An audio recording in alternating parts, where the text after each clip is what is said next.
Melwood was founded on certain principles. And maybe you could share with the group what those principles are and how your world is changing to deploy those principles in maybe a different way that continues to be impactful. Sure, absolutely. Melwood was founded, as I said, in 1963 on this notion of full inclusivity for people with differing abilities in the workforce, in community, in society, et cetera. And,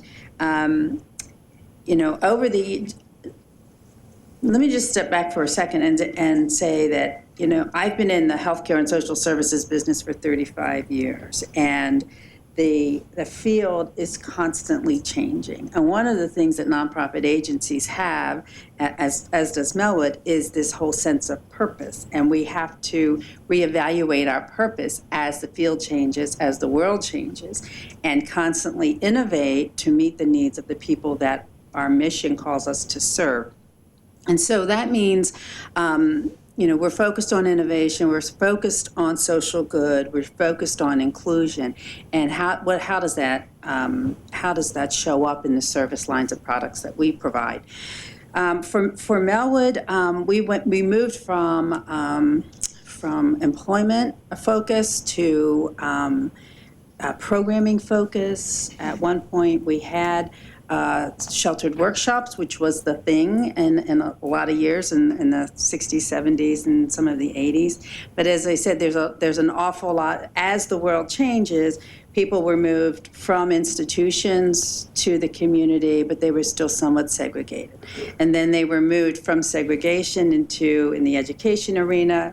We called it mainstreaming at the time. And now children with differing abilities can get an education in our public schools without being isolated. In the employment workforce, you're seeing more and more people employed in a variety of jobs, not just in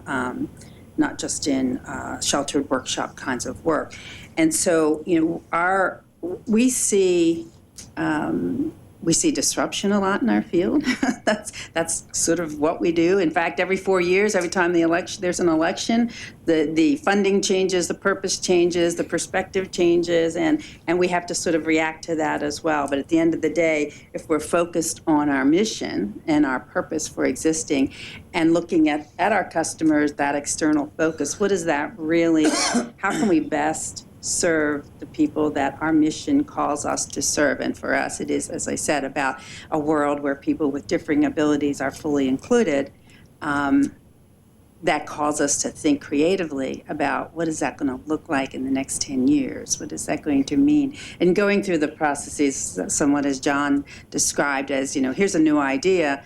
How's that going to work? Where's the funding going to come from? Can we find the workforce to provide that service, et cetera? So there are a lot of opportunities for us to react, but there's an awful lot of opportunities for us to stand on the front edge of the innovation and move forward. And we have to, we go through a planning process to look at that and constantly discuss what's possible and what have we not thought of yet that might be something that we could do.